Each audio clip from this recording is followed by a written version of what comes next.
Hi, everybody. Welcome to a very special Blaze Baking with Rach. I feel like it's like all in the family today, right? We have on as our guest author the brains behind Blaze Baking with Rach and the co-founder of A Mighty Blaze, Jenna Blum. And then standing in for Jenna Blum as the co-host is Julie Gerstenblatt of Mighty Blaze producing fame and getting to be a very strong on-air baker, I have to say. Very strong. Agreed. Yeah. And I'm here as usual as the host. So I'm gonna for all of if there's anyone out here who's new to A Mighty Blaze, I will tell you that we are, and I hope there are, we are a team of 35 creative volunteers launched in March 2020 by none other than Jenna Blum and Caroline Levitt to connect writers and readers in COVID and beyond. And we were just talking in our last meeting, we're going into 2022, into our third year, which is crazy, with some really cool new ideas and plans. And I can't wait for 2022. And Blaze Baking with Rach is the baking show, which really Jenna thought of when I came aboard in the fall of 2020, and we launched it almost a year ago. And so we interview authors, cookbook authors, and we bake alongside with them. So I'm going to introduce Julie and Jenna, and then we're going to get baking a very special recipe. Woodrow's maple bacon shortbread cookies. Did I say that wrong? Yeah. Yes, you did. It's perfect. Okay, let me do the bios quick. Okay. Julie teaches writing at Roger Williams University and coaches high school students in the art of crafting a killer college essay, which everyone needs right now. Yeah, it's the season. Tis the season. I know it. Her own essays have appeared in Cognoscenti, Kveller, Grown and Flown, and the Huffington Post, among other publications. When not helping the Blaze, she is hard at work on her historical novel called A Tiny Spark, which is going to be released in 2023 from HarperCollins. Can't wait for that. The book explores the intersecting lives of three very different women in the weeks leading up to and immediately following Nantucket's Great Fire of 1846. Julie has 2 master's degrees and a doctorate in education from Teachers College, Columbia University. And we were just joking that my bio's not here, but you know what? I write for the same publications as Julie. And I went to college. I have a master's degree too. I love to bake and write, and there you go. Yeah. And I'm going to read Jenna's bio, which is so fun to do because she's always on here as the host and we never get to explore her work. So Jenna Blum is the New York Times and internationally best-selling author of the novels Those Who Save Us, The Storm Chasers, and The Lost Family, the novella The Lucky One in the collection Grand Central, and memoir Woodrow on the Bench. Yay! About her senior Black lab and what his last 7 months taught her, which was released from HarperCollins this fall. Jenna is one of Oprah's top 30 women writers, with her work published in over 20 countries, and co-founder, CEO of the literary social media marketing company, A Mighty Blaze. Jenna's New York Times and internationally best-selling first novel, Those Who Save Us, won the Ribelot, did I say that right? Yes. Ribelot Prize, awarded by Hadassah Magazine, and adjudged by Elie Wiesel. Jenna interviewed Holocaust survivors for the Steven Spielberg Survivors of the Shoah Foundation for 5 years. Jenna is a public speaker, traveling nationally and internationally. For her first novel, she visited over 800 book clubs in the Boston area alone. Jenna is based in Boston, teaching at Grub Street Writers, where she has been running master fiction and novel workshops for over 20 years. She earned her MA in creative writing from Boston University and was the first fiction editor of the AGNI Literary Magazine. For more information about Jenna, definitely to see all her real-time adventures, you have to follow her on all her social media channels. So welcome, Jenna. Welcome, Julie. Welcome, everybody. We're so happy that you're here.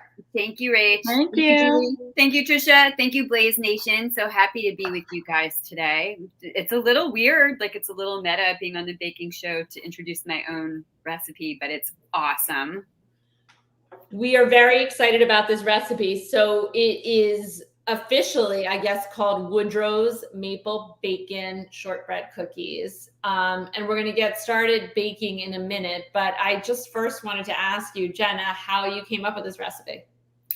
I came up with this recipe because Woodrow, as a black lab, loved bacon. And like most black labs, he also loved inedible things like socks and steel wool. He once ate a whole garbage can full of kibble when I wasn't looking when he was a puppy. But he was inordinately fond of three things: hamburgers, carrots. He would eat them out of the crisper drawer in this fridge behind me like a horse at a trough, and bacon. And he discovered that the love for bacon, I think, when he was older. I mean, he always liked it because it was carcinogenic meat, but when he got in his dotage, he especially liked it.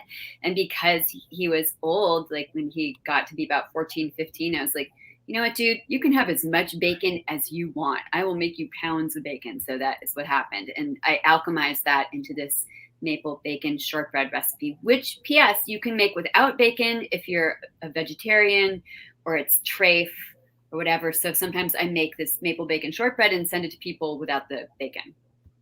And could you do, like, you could probably do turkey bacon or other kinds of bacon, right? You can, actually.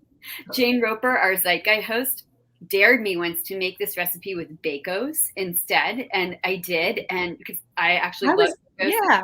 Drink them from the jar. Like, they're so yummy. If you grew up in the 70s, like me, you probably, your insides are probably all plastic from eating things like Bacos. But it didn't turn out quite the same, but still good. I was wondering that very thing, and more because I'm lazy and wanted to skip a step. And I was like, what about Bacos? So that was a question I had. So there's the answer. Yes. Well, I made the bacon yesterday, actually. So for those of you who are baking along with us, or you probably saw the recipe already, which was posted on a Mighty Blaze Facebook and Instagram, and I think our personal ones as well, the bacon is definitely something you have to do ahead of time. So if for some reason you haven't done it ahead of time, you can always do this stuff and then throw the bacon in the oven for 10 minutes. So all we did for that was we got a pound of bacon. We ripped it up in half and put it on tinfoil on a baking tray with a cup of maple syrup drizzled on it. And I baked it at like 325 for maybe about like 10 to 12 minutes, just until it's crispy. Right, Jenna? Correct. Yes. And you guys want to hack about this, because the original recipe that I was working with had maple bacon that you did in a pan, like when you're cooking regular bacon and pouring syrup on it. And then you take it out and you put it back in, you make it crispy. And I was like, F that. That is just too much work. Ain't nobody got time for that. So here is what I do. Where are my baking sheets? No idea. Very disorganized baker. So the day before, or like a day of, I get a pack of bacon. I cut it in half with a scissor, which is so much easier. Put it on baking racks, like those sort of like perforated baking wraps, over a silpat or tin foil in the oven. Silpat's really easy to clean, like the silpat pads. And I put either a cup of maple syrup over it, or you can use a cup of brown sugar if you don't have the maple syrup, which is, P.S., much less expensive and candies in this delicious way. So you can use either the maple syrup or the brown sugar, or both. You can experiment with it. And then you just shove it in the oven and you leave it there for like 10 minutes and it's crispy, and you let it cool. So it's very easy to do. And then I put it in the fridge because it's easier to chop up that way. But that is my pro hack. And the only problem is the bacon is so delicious after you make it that you will eat it. So most of my maple bacon shortbread has only half the bacon in it because I eat it. And I especially love it when it gets burnt, because then I can feed it to my dog, Henry, who also loves it. I do love it. I want to get to more questions about the recipe. Should I put up the ingredients? Yeah, should we put it? I think we have the ingredients. Should we put it up? Yeah, here we go. Oh, look at that. So here are the ingredients you're going to need. Look, you can see it. Love. And people, you can screenshot this if you've got your phone handy, so you can keep it for later. Yeah, it's not many ingredients. You need a pound of bacon, a cup of maple syrup. I like Jenna there. 1.5 cups of butter softened, a cup of icing sugar, a teaspoon of vanilla, and 2 2/3 cups of all-purpose flour. It's really your basic ingredients. Yeah. Okay, I was trying to show myself. I still don't. StreamYard, my goal in 2022 is to figure out how to do the mirroring on StreamYard. Right. But we screenshotted this and we will share it on Blaze Facebook and also Blaze Instagram. But we'll show it again toward the end of the broadcast so you guys can screen grab it yourselves and do it at home. Yeah. Should I put up the recipe now, or wait? Should I? What, the directions or? Yeah, the directions. Well, maybe we can kind of go through it and then we'll pop them up at the end. Yeah. Oh, this is so cute. So I have the butter softened in my bowl. Okay, I took that out earlier today. And we're going to just add to that the sugar, which is a cup of icing sugar, which is really powdered sugar, right? Yeah, I don't know why it's called icing sugar. That's just fancy. It's just powdered sugar. This is such an easy recipe to make, you guys. Like, people are like, wow, this is such a ninja recipe. It's not. The two things to remember beforehand are take the butter out of the fridge, because once I decided that I was going to just microwave the butter and it was liquid butter, and I'm like, oh, I can still make the shortbread with that. I could not. It was like a puddle of butter in my oven. Nobody likes that. So please remember, try and take out the butter ahead of time, like an hour or two ahead of time, so it's soft. You just chuck it in, and like this in your mixer. You can do this by hand, and you just put it in there with a cup of powdered sugar, and then have on the side 2 2/3 cups of flour. You can do like healthy flour, you can do good flour, you can probably even do gluten-free flour, so I haven't tried that. And then just a teaspoon of vanilla, and that's it. So first you cream together butter, sugar, and vanilla. I'm going to cream that together now. Is that okay? You guys can hear me okay? Please, yes. Okay. So as we're doing this, can we ask you a little bit about, I know you've written these wonderful novels. What made you decide to write a memoir? And what made you decide to write it about what you did write it about? Which you'll say, about Woodrow in the last year of his life. Yes, thank you. And those of you who've heard me talk about this before, you can have a very short nap, like a 30-second. No, we all have to know. The bakers have to know. Bakers got to bake. Bakers got to are people too. Beans, right? So Woodrow on the Bench is my first memoir, which I always say because I feel like so precious and twee writing about myself. But now I feel better about it because the book is actually partly about me, but mostly about my black lab Woodrow, who when he was 14 got a congestive heart failure diagnosis and was given only a few weeks to live. And he managed to live 7 more months, each of which is a chapter in the memoir, which teaches me a life lesson. And I am convinced that the reason Woodrow lasted another 7 months is that every day I would take him out of this apartment to our park bench across the street. And that was as far as he could get. I would carry him in this harness called a help him up harness because he weighed 85 pounds. So he was like a very heavy, not very mobile suitcase. And we would have him do his sniffs, do his business, and then we'd go sit by the bench for like the rest of the day, basically. And I had good intentions of doing work out there, but like, no. Woodrow, who is known as the George Clooney of labs, drew people to him like a magnet. And first it was like dog moms and dads and our friends and neighbors.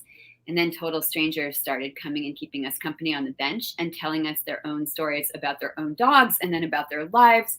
So it was like this, like Humans of New York, except it was Humans of Boston and everywhere else in the universe who all loved dogs. And so Woodrow is really a love letter to my dog and what he taught me while I sat on the bench for 7 months, but it's also a love letter to community, to Boston, and to all of these people who came out of nowhere to help us. It was really just such an extraordinary experience. So that's why I dared to write a memoir. It's amazing. Great way to describe it. It's like, it's a love letter, like you said, to so many things, to Boston and the community. It's also, not to go there, I think a book about grief. I mean, grieving the loss of your dog, but also other things that you've lost in your life, like the loss of your mother. And it just ties those things. Can I read something so beautiful that just stuck with me? That is the poem at the end of the book, which not to make. God. Okay. I'm going to read along. I think about this all the time. And Jenna, you put this at the end of the book, which is when everyone is going to need tissues. And it's by Mary Elizabeth Fry. And you say, you write her poem, "Do not stand at my grave and weep. I am not there. I did not sleep. I am 1,000 winds that blow. I am the diamond glints on snow. I am the sunlight on ripened grain. I am the gentle autumn rain. When you awake in the morning's hush, I am the swift uplifting rush of quiet birds in circled flight. I am the soft stars that shine at night. Do not stand at my grave and cry. I am not there. I did not die." I love that. I do too. It's so beautiful. It just, I feel like I could come back to that at any moment where I'm missing someone or something, it's just so great. Can you talk about how you kind of incorporated all these stories of, I mean, it is about the last 7 months of your dog's life, but it's also about your life and other people's lives. How did you weave that all together so beautifully? Well, thank you. I wanted to talk about the poem just for a second, the Mary Elizabeth Fry poem. Actually, I came across this poem thanks to Sarah DeVello, who started out doing our Mighty Mysteries on Blaze. And we had a memorial service for Woodrow after he passed because he had this very robust social media presence. And people had followed his adventures for literally years and years. And when he died, I posted on Facebook, Woodrow, my daily joy is gone. And there was like this orgiastic outpouring of grief. And I didn't know because I couldn't look at it. Like I was like, I have to be shut down right now. And one of my friends called me and said, Jenna, you have to do something. Like people are really upset. You have to have a memorial for your dog. So, it was December. It was like right about now, actually, it might've been 2 years ago today that we were all standing outside at the bench. It was freezing. And it was me, my former fiance, Jim, and a huge cohort of ladies, like Boston ladies, which is just how Woodrow would have loved it. And Sarah came and she was like in this parka. She bought like a candle from a Catholic church and she read this poem and we were all like, and also, singing Amazing Grace. And we had his photo on the bench and these LED candles. And for weeks, people came and left mementos on the bench. Like they would leave roses or rocks or treats, which neighborhood's dogs came and took away. So that was my acquaintance with this poem. And I think it speaks like beautifully about grief. And also somebody sent me a video right after that of diamond glints on snow, of just like snow falling. And they were like, I see Woodrow. So I was like, oh my God, it's just like this whole community mourning. But I think that's what mourning should be. Like that's what Shiva is. You have your whole community put their arms around you. And my community is so amazing. Nobody said to me he was just a dog. Like people were really supportive and sent me cards and flowers, bought me challah, bought me food and challah to go with your bacon. Right. Challah and exactly to counterbalance the bacon. It was really amazing. So to answer the question you actually asked, I incorporated all of these stories about myself and about the other people in the book because of our thoughtful bro, Mark Cecil, who, when I was revising the book, was sitting in my apartment with me, also with Jenna Paone, another of our on-air hosts, and we were all writing and talking about our writing projects. And I described the book and said, well, there are 7 chapters. Each chapter teaches a different life lesson. Woodrow teaches me a different life lesson, like learn to ask for help, learn to accept help, never let go, have the best day ever, be present, never be invisible. And Mark was like, wait, hold up, JB, hold up. He's like, what is you are not invisible? Like, what is that chapter? And I said, well, for the whole month of July, when Woodrow was sick, I was sitting with him on the bench and felt totally invisible because the people I relied on to help me, like my friends and neighbors, were gone. And Mark was like, I don't compute this. He was like, your life looks like from the outside this very successful, very rich, full life where you have company and your books and teaching and your students and all your friends. Why did you feel so alone? And I said, because I had made really untraditional life choices. I had just broken an engagement. I was divorced and I had chosen not to have children so I could write. And Mark said, that is what needs to be in the book. And I was like, but it about my dog though. Like I was really pushing back against him. But of course, he's the thoughtful bro and he was right. So I started mining my own life to look at how I had gotten to this place where I was caring for Woodrow by myself with the aid of friends. And I now hope that because of this, the memoir is a guide for people who've also made untraditional life choices and talks about the benefits of that as well as the challenges. So that was kind of a tough thing to learn to do. I think it's amazing. And I loved learning more about you through this book. I mean, I know you through working with you, but also I would say too about feeling alone. And I know you wrote it during the pandemic. So many of us felt alone over the last almost 2 years. I can't believe it. So I think that was like pretty relatable too, when you think about kind of like the passage of time. And I know you lost Woodrow right before the pandemic. So that probably made it like doubly hard, just where everybody going through their own stuff at home. It was just weird, actually. And I had said this yesterday, I think with Trisha, but Woodrow's lessons came along just in time. For me, he died 2 months before the pandemic, and I thought that was the worst thing that would probably happen. I was like, 2019, like my dog died. 2020 will be a fresh start. Haha. Yeah. But I think because he had taught me to ask for help, like I'm very stubborn, very self-reliant, very independent, and my family taught me that to ask for help is a weakness. And so to be caring for my heavy old dog and need to rely on my community, I think that's part of what inspired me to start the Blaze. Like, I had no compunction about asking every awesome person I knew to be like, hey, do you guys want to help me start this company, like this initiative? And I'm just really grateful that people stepped up to help me, because this has all been incredibly life-changing. So Woodrow's lessons are something I think about every day. And also, I just want to add, the bench. I've been to the bench. I've seen the treat bag or box or whatever you call it. And the fact that it's outside, which during the pandemic was a place where people could still sort of safely gather, and you still were walking dogs or sitting or just trying to commune.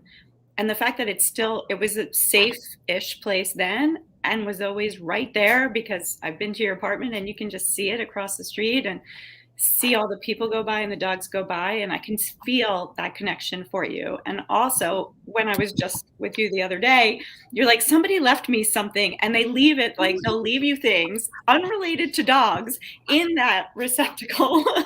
Like, I left you something at the treat, spot.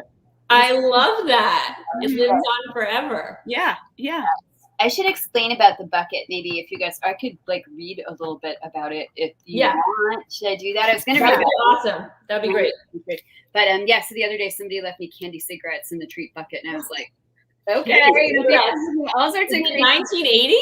It's like having a magic fort or something. Like kids can like leave each other messages and stuff. It's like how spies leave each other messages, right? Yes, it's definitely like that. And it's like this childhood thing. Okay, so I'm going to describe I'll read you this. This is starting on page 187 for people who have the hardcover of Woodrow. I'm getting my product placement in. Look at his face. Yes, this is Woodrow. The cover, by the way, is Woodrow at the vet. And he looked really happy because he was looking at ladies, because we had this incredible female vet, Dr. Scare, and all of these female vet techs, and they all loved him. And he's like, hi, ladies. Oh.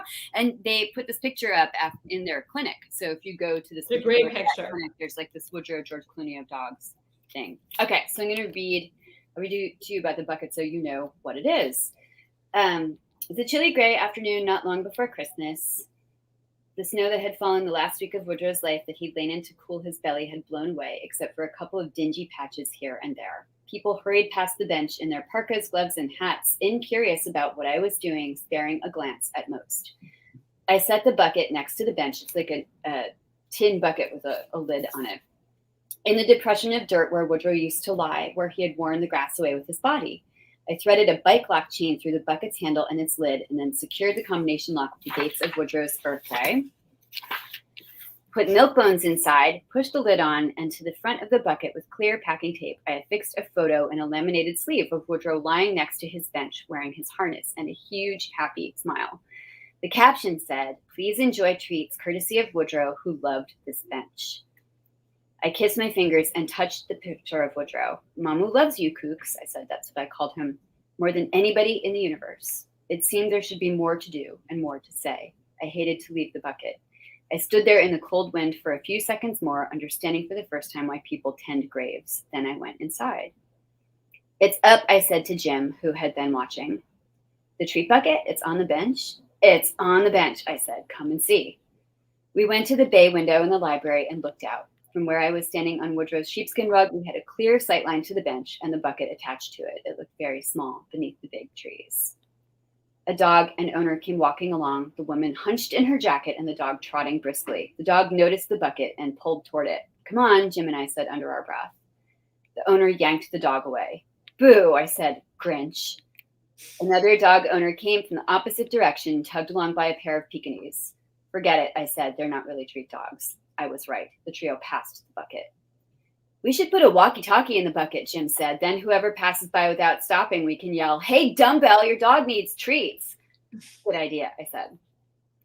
A man with a little blonde French bulldog came down the path. Dolce, I thought her name was. I didn't know them very well, but we'd had a couple of pleasant conversations on the bench. Come on, you can do it," Jim said. "I'm not optimistic," I said. "Frenchies are not big treat whores either." But Dolce spotted the bucket and tacked toward it. Her owner stopped and bent. Then as Jim and I held our breath, he opened the lid, made Dolce sit, and took a treat out. Jim and I yelled in triumph as Dolce got the treat, chewing happily, and they walked on. "They did it," Jim said. We high-fived. "It works." Woodrow's treat bucket is officially open for business, I said. And then there's a description of how I got this string of bells to hang on my window. And every time we saw a dog get a treat from the bucket, we rang the bells. And then we would say an angel dog got its wings. And I have to say, Julie's right. I can see the bucket from my apartment. I still ring the bells and I never fill it ever. And it's always full. Like the neighbors always fill the treat with buckets, filled a bucket with and they do leave me notes in there. Like they're like, hey, Woodrow's mom, we miss Woodrow. Or like, we remember seeing you on the bench. And we have 2 buckets now because I wore the first one out. Like the elements sort of rusted it. So we're on our second bucket. But I highly recommend everybody get a bucket. I love that. It's like pass on the kindness. And it's like a tribute to so many things, to Woodrow, but to community and to friendship and to everything that happened throughout, his life. It's amazing. Yeah. Wait, I hate to interrupt this like amazing conversation because I'm almost in tears, which I wanted to actually read one of the blurbs about the book because I think it was, where was it? It was, I guess it's on, sorry, I'm losing it here. I guess it was, I have a Chris Bolahan. I'm going to put Jalian. Yep. He said, wise, wrenching, and devastatingly beautiful. This book is a gem. Read it, you'll love it, and you'll love it, and you'll love Woodrow, and you'll glimpse love in all its majesty. That just reminded me kind of like what we were talking about. And I think it was Jodi Picoult who also said, I lost the quote now, but about how you will need tissues, and you will. Yes, she said, I'm reading Woodrow and crying and eating all the chocolate, which was so great. And of course, I sent her some chocolate and maple bacon shortbread immediately. Like Jodi and Chris have been such incredible supporters of this book, as have all the authors I know who are dog people. And Chris is a great dog dad. And if you follow him on Instagram and Facebook, you'll see his dog, Jessie, who he posts about a lot, and also on Twitter. And Jodi is a dog mom. And so they've just been like so tremendous about this. Also, if you guys are interested in historical fiction, I'm going to put in a little plug here. Chris's Hour of the Witch is my favorite historical fiction of the year. It's about the witch trials in Boston, and it's like incredibly relevant, and not just because I'm a sassy Boston woman who surely would have been put in the stocks in that time, but it's just this incredible book, and it's narrated on audio by his daughter, Grace Experience, who's an actor, and she does a tremendous job. That's cool. And Jodi's book, Wish You Were Here, just came out, and it's #1 on the New York Times bestseller list, so you should go get it immediately. It's about a woman on an island in the pandemic, like who gets trapped there, and how we all put our arms around this experience. So little commercials for my friends. Well, that's great. Wait, I found Jodi's quote because I love it so much. I read it directly. When I say Jenna Blum's Woodrow on the bench wrecked me, and that I'm now sobbing, eating all the chocolates, I mean it in the best possible way. I was like, come on, you got to read that book. It's so nice. And she tweeted this. And Chris also, like, Chris's quote was actually a tweet. And I was like, I see those. I'm sending those to my editor. And we were so happy they actually put them on the cover of the book. Jodi also, when she finished reading, tweeted me back channel, which is how I stalk all the authors, a picture of herself having an ugly cry, which I loved so much. And I sent her a photo that I had taken of myself finishing writing the book when I was having an ugly cry. So if you guys have ugly cry photos when you finished reading Woodrow or during one of the chapters, please send them to me. I'm going to make like an ugly cry book talk in his honor. So that's such a good idea.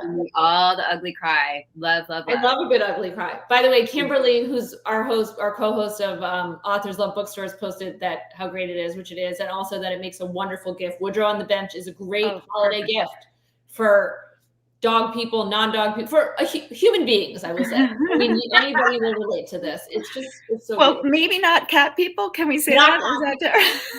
No, cat people too. Cat people too. Cat people are human too, Julie. I know it's hard to imagine, but they are. Cat people are people too. Okay, fine. Yeah. All right, we got to get back to the recipe just for a sec. So I'm going to add, I had put the sugar and the butter and the vanilla in. I'm just going to add the flour in it. And once you do that, that's really everything until you do the bacon, right, Jenna?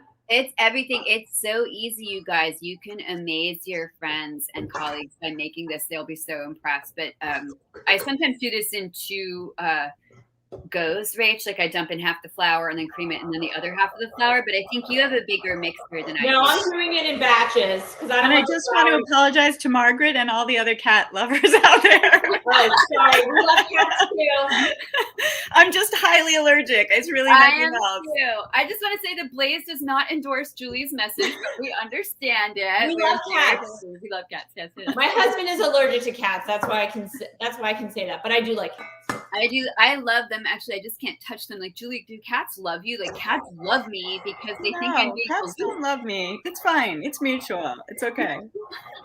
Okay. I will point out that my editor, as Rach said that this book is about grief across the board, love across the board, loss across the board, and kind of moving forward through that.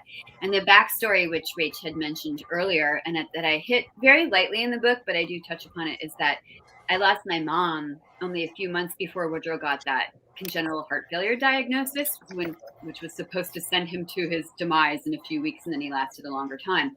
But I had said I refused to lose my mom and my dog in the same week.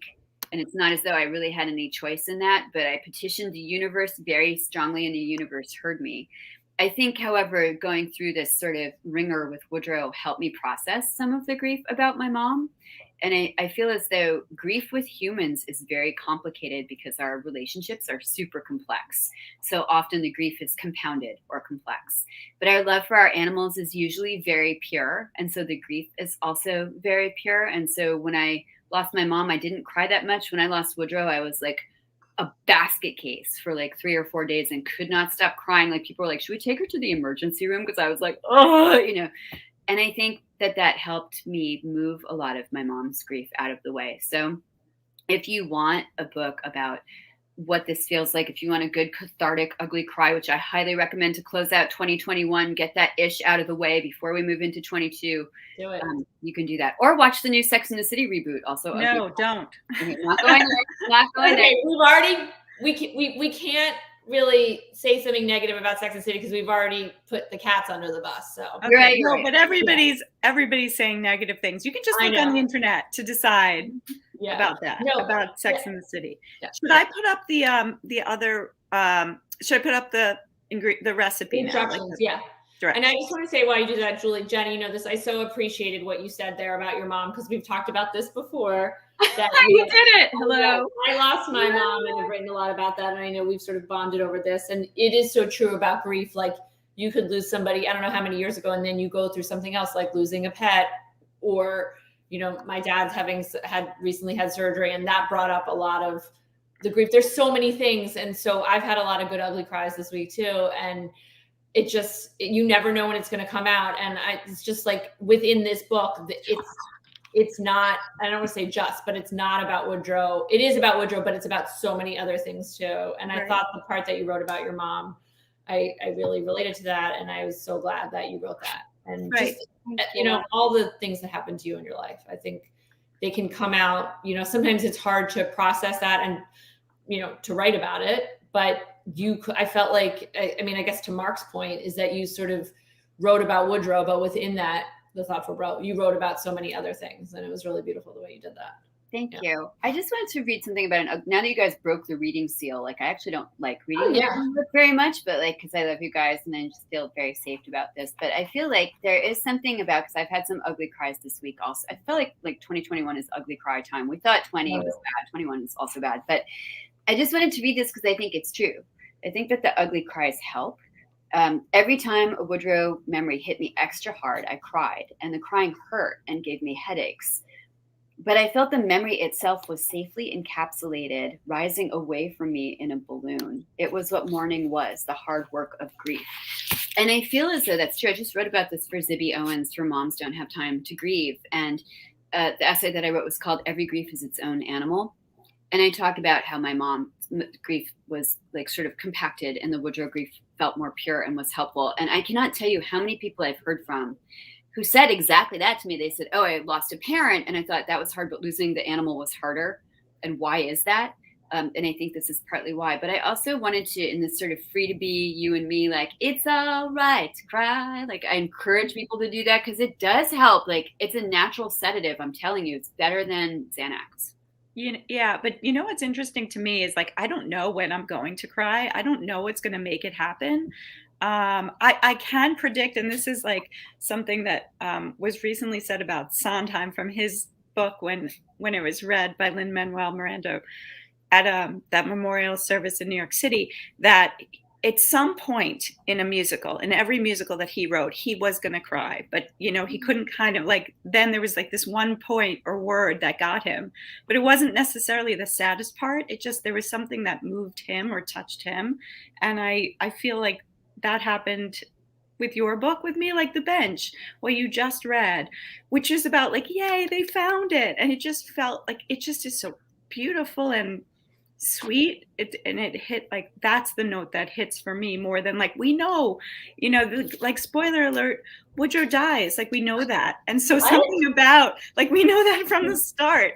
And so it's different than the arc of a novel where maybe there's a surprise of some sort that this is really about those lessons, like you said. And so it's not about Woodrow dying, but about him living and about you living and the ways you push against that death. Thank you. I think you're totally right about that. I can't read the last chapter. And if those of you who have animals and are like, I can't read the book if it has a dog dying in it, like, just skip the last chapter. It's called December, Let Go. And you can still get like all the import of the book. But I cried writing that chapter like a mofo. Like, I wrote it all in one take and had to go to the bathroom and ice my eyes in the middle of it and didn't think I could finish it. But so I can't read that chapter anymore. Like, I read it and copy edit like 50 times, proofread 50 times. But I actually, when I talk about this on tour and I talk about Woodrow passing, I don't cry. But when I talk about how people helped me, it's surprised. Like, that is a pinch, right? Or like certain people, it always surprises me. And I kind of love that. I feel like that's a little bit of a God wink that lets our common humanity shine through, like, to sort of be surprised by our own communal efforts toward each other. All right. I hate to interrupt this thoughtful, eye-opening conversation. Julie, what you said about Sondheim, I find that so fascinating, by the way. I always cry in a Broadway show at like the not sad times. I don't know what that is. But Same. I cried in Peter Pan, whatever. So, wait, we're going to, at this point, because I haven't actually made these before, we're going to add the bacon. We're going to knead it in. Do we do it with like our hands, Jenna? Or with? Can I show mine? Yes. Look at the beautiful shortbread. Oh my God. Did you try one, Julie? Or are you like, oh my God, did I try one? Yes. I've had Did you try like 15 of them? Yes. They're delicious. How do we add the bacon? Should I do it with a spoon or on the mixer? My hands? What do you think? Well, I can't see you. Did you chop it up into little pieces? I chopped it up into little pieces. Okay, good. So, yeah, they need to be like chip size, sort of. Okay. Yeah, like bacon chips. If you think about it that way, they're like chocolate chip sized bacon pieces. And what I do is I take a really sharp knife, just chop them all up, and I've had the bacon in the fridge. Wait, I'm gonna grab a knife. Hang on one sec. Okay. They smell so good, by the way, just holding them by my face. That butter, that typical shortbread thing, but also like the salty. Now I want to eat one right now. I think you should. I couple dogs for you to eat one right now. It's so good, right? Here I go. I know. I'm jealous you already have them made. I didn't have a chance to make them before. So I'll chop up the bacon and then I'll add them to the bowl. Yes. So when you do that, when you add like the bacon chips to the bowl, and it's candied bacon, so it is so delicious. Don't forget to have a couple of strips just for yourself. You just chop it up in little pieces and then you just dump it in the bowl and then you mix it up and that's it. It's so easy. Like, I like to do recipes that make people think I'm really an impressive baker, but it's really more like, you can't F it up. Like, it's really hard to F up this recipe. And believe me, I have tried it many times, but it's very simple. So, and I should say you should preheat your oven to 325, which I already did. And then you drop them by rounded tables, or just how big do you make them? I make them like little balls, like just little balls, little balls, like little teaspoon sized balls, like little mini balls. Okay. And then on parchment paper. On parchment paper, or again, I use a Silpat. Like, I have these Silpat pads, and I just put them directly on the cookie sheet. That's it. And then you put the little balls on the cookie sheet, and then I have a spoon. Of course, I have no spoon with me, but I have such a small kitchen, I can get one. A spoon, in case you don't know what a small spoon is like. And I keep it in a glass of ice water, And then I take the icy spoon and I just flatten the cookies a little bit so that they actually look like cookies instead of like little balls. Otherwise, when you bake them, they will look like little baked balls. And nobody likes that. So, right, because shortbread for some reason doesn't move all that much when it bakes. So you have to kind of create the shape beforehand, I think. Correct. So smart. I'm so smart. It's a Jersey thing. So when I first started doing the baking on the show and was baking all the recipes of the authors Rach invited on, I'm always like skipping the presentation part.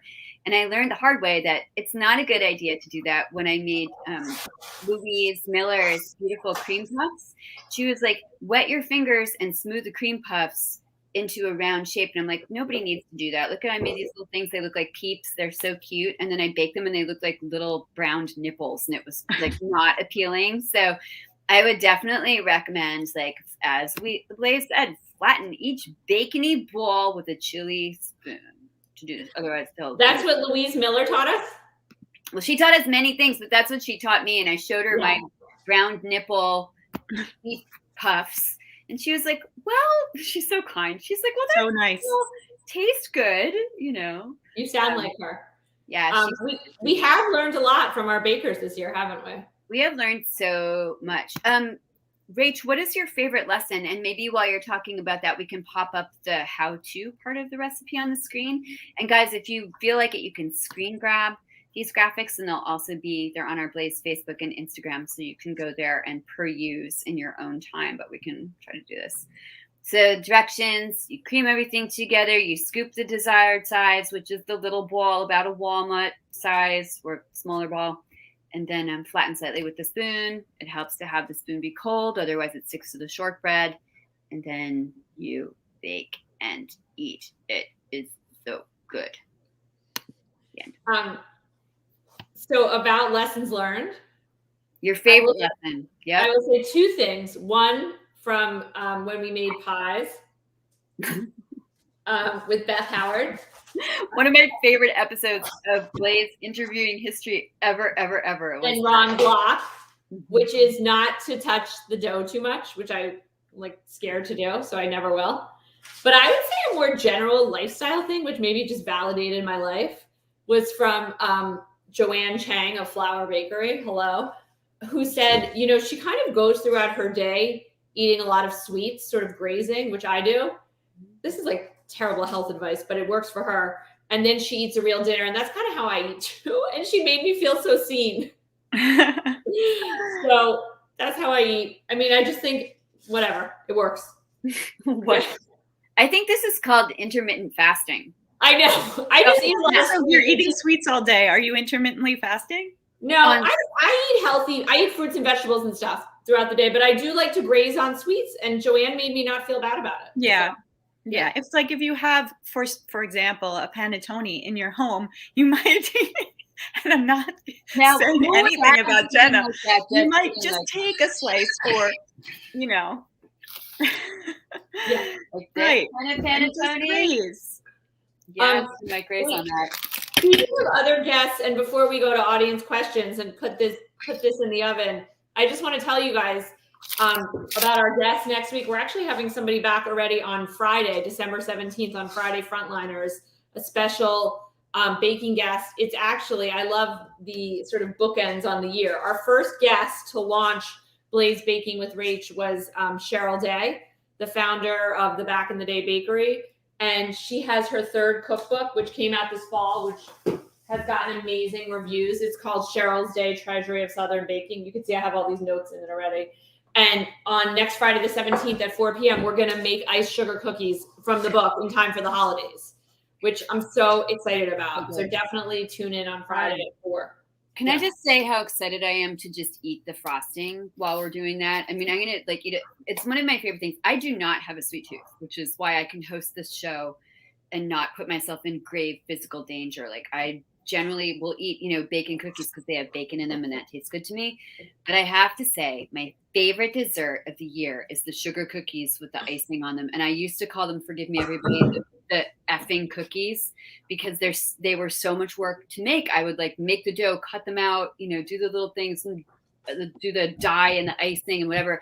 And I would always end up having, because I'm not very good with presentation, delicious tasting cookies that had like brown disgusting frosting and that looked like meatballs. And people were like, what even is it? I'm like, just eat it. It's delicious. It's like my favorite kind of cookie. So I'm excited to have this cookie recipe explained to me in a way that I can make them and they look good. And maybe it's simpler, so I don't have to call them the effing delicious Christmas cookies anymore. No, they're perfect for the holidays, these cookies. And her book is so amazing. It's so much fun to read. It's really beautiful. So I'm excited about that. And she was fun. And do you remember, Rach, like when that was the first episode of the show and we were so nervous about it? Yes. And we were did like 5 practices before and we didn't know what we were doing and we made it work. And look at you now. Look at you now. Look at me now. And the kitchen renovation, the whole thing. Did a kitchen renovation for the baking, for life, but also for the baking show. Did a baking show for 4 months without a kitchen. That was fun. I baked on my porch and at my neighbor's. So I feel like this is like the best of the year, like at the end of the end of the year on the Today Show or whatever they do, all the stuff.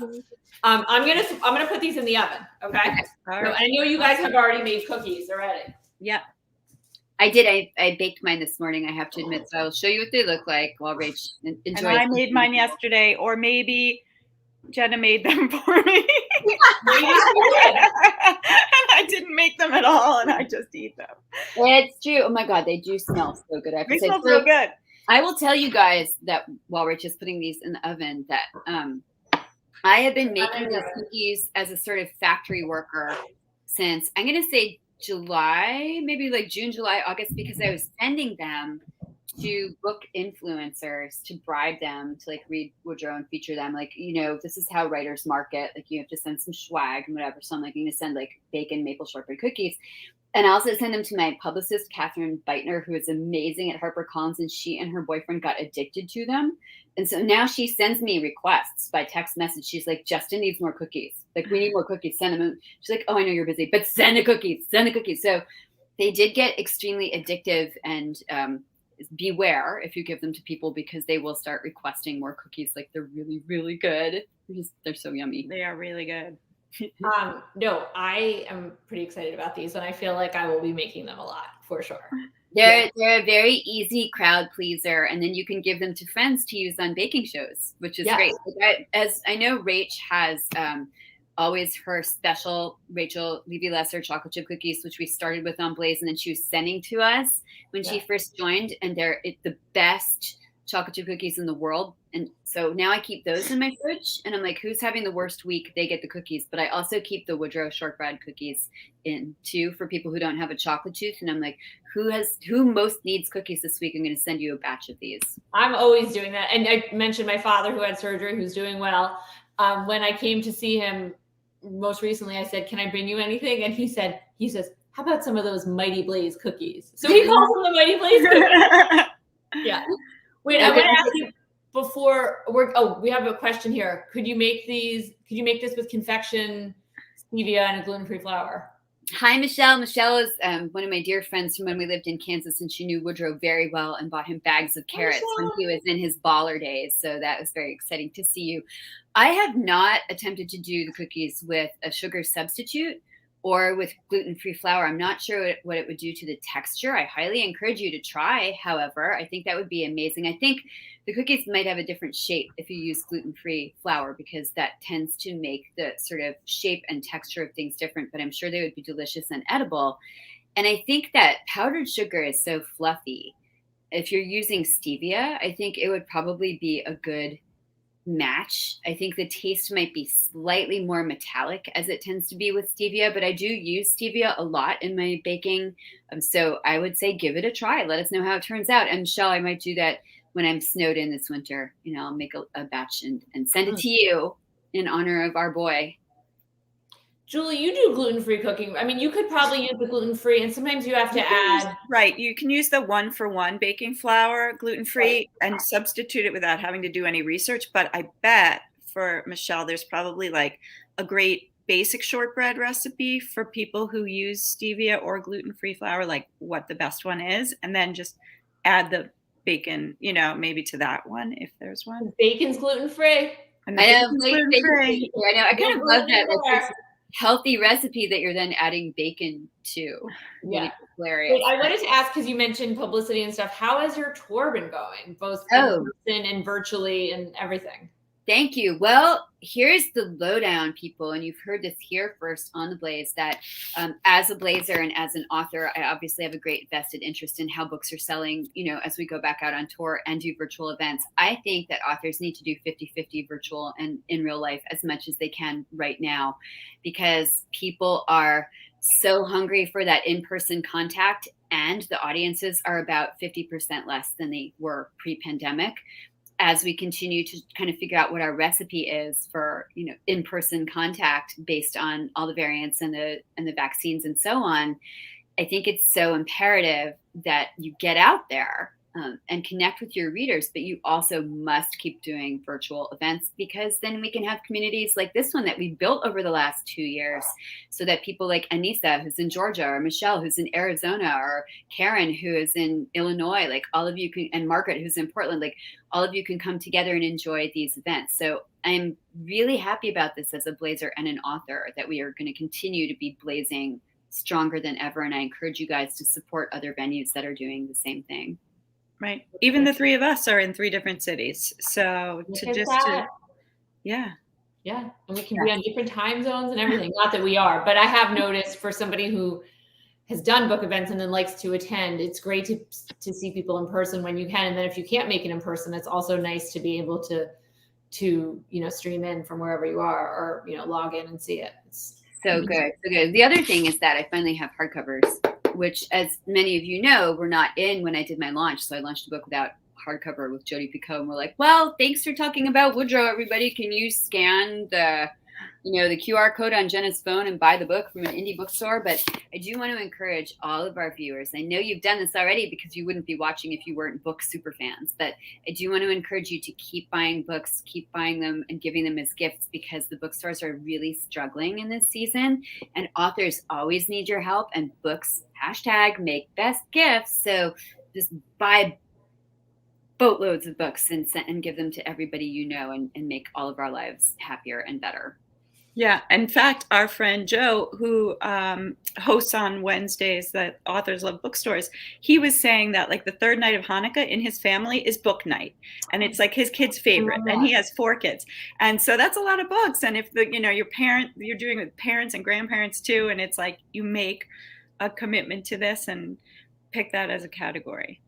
I gave my kids books for the second night of Hanukkah, just apropos, whatever. They loved them. At first I was like, it's books. They really liked the books I got them. So it's good. Yeah. Well, so you were good. That was great. Yeah. And guys, we also did book recommendation shows all week this week, which was super fun, like with Thoughtful Pro and the Lit Chicks and the Authors Love Bookstores. They did their holiday special. So if you're like, I want to get books for somebody, but I don't know which book to get, definitely go and check out the interviews that are on YouTube now under Mighty Blaze YouTube, and you can get the book recs from every genre, like straight from the horse's mouth, like straight from the on-air hosts, and because we've been curating them all year for you, and we're so excited about the 2022 books as well. Yeah, those are some great shows. Definitely go check them out on YouTube on a Mighty Blaze. Do we have any more audience questions before we wrap up? I think Oh, any new book projects? Oh, that's for you guys. What? No. Time to go. Julie, this is to you. Haha. Oh, okay. But I know that you're also maybe starting something in January, so you're going to talk about that next. But I am doing research for my next historical, and I'll grab a book right here for you. Look at that. And then Scatter My Ashes at Bergdorf Goodman. That's what I have to read for my research. It's going to be set in the 1980s at Bergdorf Goodman. And my mother worked at Bergdorf's in the 1980s. She started the bridal registry there, and she met fabulous people, and shoulder padded, and Donna Karan and all the designers, and Judith Lieber, who is who I'm researching most right now. So that is amazing. Okay, I didn't even know that. I'm so excited. I was going to say there are going to be more shoulder pads and more big hair in that book. Well, do you guys notice I'm wearing my puffy sleeve sweater from the 80s? Puffy sleeves are back. Yes, very cool. Okay, Yeah. I'm not happy about this because I have swimmer shoulders. So I love the puffy sleeves. I love a puffy sleeve too because I need that. I need a little, yeah. I'm so excited about that, Julie. I mean, accessories and all that. Yeah. Yes, because we should really plug Rachel's book. But I did see in the comments that Life's Accessories, which is a memoir and a fashion guide, you can buy on Rachel's website and I think Amazon and Bookshop and all the places. Yes. And I feel like you guys, like Julie, when that book comes out, I can't believe I didn't even know this because we like hang out all the time. I'm like, oh, that's such a good book idea. I love Julie's book, A Tiny Spark, which is going to be out in 2023, is a historical fiction set on Nantucket during the Great Fire of Nantucket and follows 3 women up to and through this cataclysm. And it will have the best marketing ever. It'll be like hoop skirts, scrimshaw, fire. Like, I absolutely cannot wait for Julie to launch this book. But now you're going to have a second book, which has even better marketing, which is like at Bergdorf. Yeah. Yes, we're going to have to go to Bergdorf's a lot. Well, I tried to pick places like if I have to go to Nantucket a lot, if I have to go to Bergdorf's. Right. That's awesome. And I thought it would be totally different. I needed to get something more contemporary just for fun. Yes. So this is a pro tip for all you writers out there. Always put in your books the research that you really want to do and go and like set your books in places where you want to go. Like when I went to Germany for my first book, Those Who Save Us, and was like hanging out in a bakery eating all their bread, I was like, oh, this was a really smart thing for me to do because now I get to hang out in a German bakery and eat bread and conditori. So it was amazing. Yes.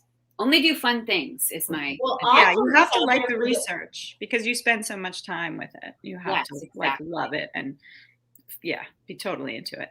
Yeah. So we'll end with what Jenna's working on, but I'll throw this in for the baking fans because I'm curious to get your opinion. I've been slowly but surely outlining a book, working title, called Sweet Stories, about recipes and people I love, and some of the recipes from this very show, maybe the bacon cookies. So that's like my favorite thing to do, write and bake. So I'm getting them both in there together. Oh, I love that. Oh my God, I'm so honored to be even like a tiny spark of inspiration in a project. And Jenna, drum roll, what are you working on? Or nothing. I'm promoting Woodrow. I'm a feast and famine writer, so I either am writing or promoting, and right now I'm in promoting mode. However, I am contemplating what I'm going to be writing starting in January, and I do have some ideas, and I'm kind of torn right now between going back to historical fiction, which is what I did before Woodrow mostly. I have 2 historical novels and 1 contemporary, and I have an idea for historical fiction. Or so my writing workshop, who Julie is a part of, has sort of dared me to write like in 6 weeks a romance novel. Yes, we're all going to do this. We're all going to cheat. Spring fling, right? Wasn't it? Yeah, we're going to call it like summer fling. Yeah, where we take like 6 weeks and cheat on our very serious novels by writing like a romance novel, which I've never done before. So I have like the germ of the idea, and I'm not sure if I'm going to plug it into the romance novel or into the historical fiction. So we'll see. The romance might be a test drive for the historical fiction. So I'm drumming my Grinch fingers together, thinking about doing this. So. And you're also running a major marketing, literary social media company with great big plans for 2022. So you have that going on too. There is that. And I'll just say a quick word about that, guys, because we are going to be hitting business blaze more in 2022, which is going to be an amazing thing. Right now, we're putting like festivals and conferences online. And I would like to say that I'm not going to give a spoiler, but we're rolling out some new programming starting in 2022, which I'm going to announce in January. And I'm so excited about it because, we know you love the standards by now, but we also want to mix it up and keep it fresh for you and make these online experiences, fun and new and innovative. So keep blazing, everybody, and keep joining us at Blaze. Thank you, Jenna. Thank you, Julie. Everybody go check out Woodrow on the Bench, wherever books are sold, bookshop.org, independent bookstores, everywhere. Come back on Friday for Baking with Cheryl. Come back all week for some great Blaze events, and enjoy your maple bacon shortbread cookies. Oh, yes. Yeah. All right. So good. Cheers. Love. Cheers. Thank you, everybody. See you soon. Go. Bye. Bye.